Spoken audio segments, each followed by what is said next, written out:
日本购买战斧导弹只是开始，更劲爆的还在后面。最近，日本防卫省跟三菱重工签署了价值3800亿日元、大约30亿美元的导弹研制和生产合同，然后建设一支新型导弹部队，目标是射程1000公里的导弹打击能力，还计划2026年部署高超音速导弹。这想要做什么，火力军就不用多说了吧。日本想突破和平宪法也不是一天两天了。那么合同中的导弹都包括了什么？日本高超音速武器能不能顺利研发？前段时间，日本防卫省与三菱重工签署了开发和大规模生产多型远程导弹的合同，这些最早在2026年开始部署。合同涉及的导弹有12式岸基反舰导弹的升级型号，用于防御偏远岛屿的高超音速导弹，以及潜射远程反舰导弹等等。其中最有名的应该就是升级版12式反舰导弹。12式反舰导弹，日本依靠欧美技术打造的一型岸基反舰导弹，1992年开始研发，2015年正式部署。早在2018年3月，日本政府就计划在冲绳本岛部署岸舰导弹，能够封锁较为狭窄的水道，例如宫古海峡。升级版的射程从200公里增加到至少900公里，最终将达到1200公里，还顺带加上隐形射击，减小雷达散射面积，并具备从水下、海上和空中发射的能力。公开资料显示，12式岸舰导弹的升级计划围绕3个方面：提升导弹射程，获得防区外打击能力，实现陆海空三军通用，增加对陆攻击能力。只是12式反舰导弹基础版本有缺陷，由于设计方面的原因，被拦截的风险非常大。还有就是战斗部较小，不足以对打击目标造成威胁。而目前的情况是，增加战斗部的打击能力，增加射程，综合作战性能要比之前更强，这就比较麻烦了。比如最经典的导弹增程，作用比较突出的方案没几个。第一个就是在原有设计不变的情况下，把导弹放大，燃料体积增加，射程也会增加。印度和朝鲜就是这样设计弹道导弹的。第二就是减小战斗部，增加燃料体积增加，这就减少了导弹威力和杀伤面积，12式导弹的升级版没法用。第三就是燃料不变，使用更新的大功率发动机实现导弹增程，然后在性能允许的情况下增加战斗部。这个方法堪称完美，就是技术难度有点高，射程威力都要，哪有那么好的事儿？当然还有一种土法子，在导弹屁股上安装一台火箭发动机，类似于萨达姆的操作。合同中的第二种导弹就是用于防御偏远岛屿的高超音速导弹，并且2种导弹都在今年开始批量生产。这就有说法了，批量生产12式导弹的升级版没问题，但是今年批量生产高超音速导弹是怎么回事？火力军感觉也只是跟国际打个招呼，可能这些导弹技术日本早就研发成功了，只是没有批量生产和部署而已。日本这些年一直在搞高超音速导弹，而且在电子元器件、耐高温材料等方面的实力也不差。去年就有报道说，日本已经成功试射了高超音速发动机，这算是高超音速导弹的关键技术。这项技术日本掌握了，其他方面就更不用说了，估计早已经研发成功了。日本虽然没有说导弹的数量，但在未来5年内，导弹产量肯定是逐步增加。第3种导弹合同是潜射远程反舰导弹，计划于2023年到2027年研制，具体的部署时间还没有确定，具体性能也没有透露很多，唯一能确定的就是发射方式。这种潜射反舰导弹使用专门的垂直发射系统，而不是传统的鱼雷发射管。这里同样也有说法，潜射战斧导弹可以使用标准鱼雷发射管，日本不需要改造现役潜艇就能使用。结果日本选择为潜射反舰导弹专门设计垂直发射装置，估计这个导弹是直径比战斧更大的高超音速导弹。不过这个采购计划的细节并不多，只有2个很有意思的点，一是12式岸舰导弹和高超音速导弹今年开始批量生产，第二个就是潜射远程反舰导弹计划2027年前试射。进入批量生产，说明武器达到军队的要求并定型。1.2式反舰导弹装备自卫队快10年了，这个时候宣布进入批量生产，更有可能是指初步改进型。开发潜射远程反舰导弹，显然是打算利用海上自卫队常规潜艇的优势，把阵地挪到水下，以期加强攻击力和生存性。潜艇反舰也不少见，技术指标也不是特别难。以30的技术能力，如果将1.2式作为基础，花上3-4年功夫，肯定有所进展。所以对这3个计划能不能成，火力军觉得可能性很大。研发导弹这事儿，日本早就做好准备了。2021年，日本媒体就报道了日本计划部署潜射远程巡航导弹，射程可以达到1000千米。而在2022年度预算案中，日本政府投入393亿日元作为该导弹的研发费用。其他2款的情况也跟这差不多，有钱什么都好说。现在日本已经准备大幅增加防卫费用支出，从2023财年开始的5年中期防的经费预算总额将由现在的27万亿日元提升到40万亿日元。很明显，日本正在大幅度地加快扩军备战计划，而钱就是导弹成功路上的第一步。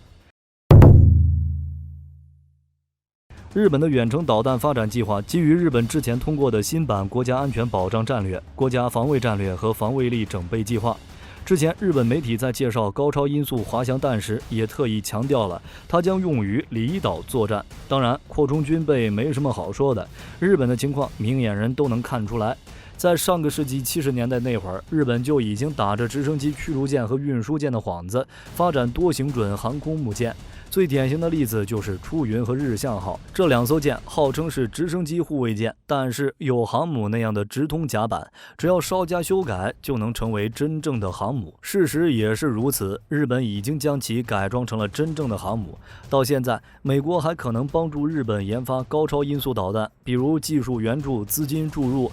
日本防卫省官员透露，由于国内空间有限，日本计划在美国的军事基地进行相关导弹试验。什么意思就很明显了，在美国进行高超音速导弹的试验，如果说美国没加入日本的导弹项目，火力军第一个不信。根据日本防卫省的规划，日本正在同步开发高超音速巡航导弹以及高超音速滑翔弹。HVGP 类似于美俄都在发展的高超音速助推滑翔型导弹，飞行速度快，突防能力强，打击精度高。它首先是地面利用助推火箭发射，弹头部分在空气阻力较小的大气层上层分离，然后在大气层内以高超音速滑翔，并机动变轨以躲避拦截。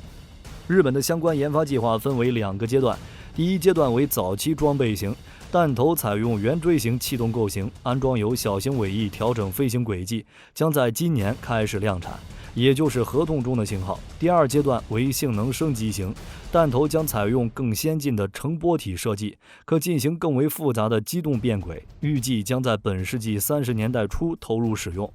射程远达2000公里，日本还将在21世纪30年代前半期部署射程3000公里的更先进型号，而 HCM 是使用超燃冲压发动机推进的先进巡航导弹。与常规导弹相比， HCM 能长时间内保持更高的巡航速度，从而压缩对手的反应时间。同时，它的体积和尺寸更小，可以由战术飞机等空中平台携带。但目前这类导弹只有俄军的锆石导弹服役，美国的同类型号尚在研制中，而且高超音速导弹研制难度非常大，就算是技术相对简单的助推滑翔型高超音速导弹，美国都没搞出来。对于在相关领域技术积累相对薄弱的日本而言，想在今年就开始量产高超音速导弹，单纯依靠日本自身的技术能力，难度有点大。而且日本要在美国进行高超音速导弹试验，估计美国会技术入股，或者以合作的名义提供巨额研发资金，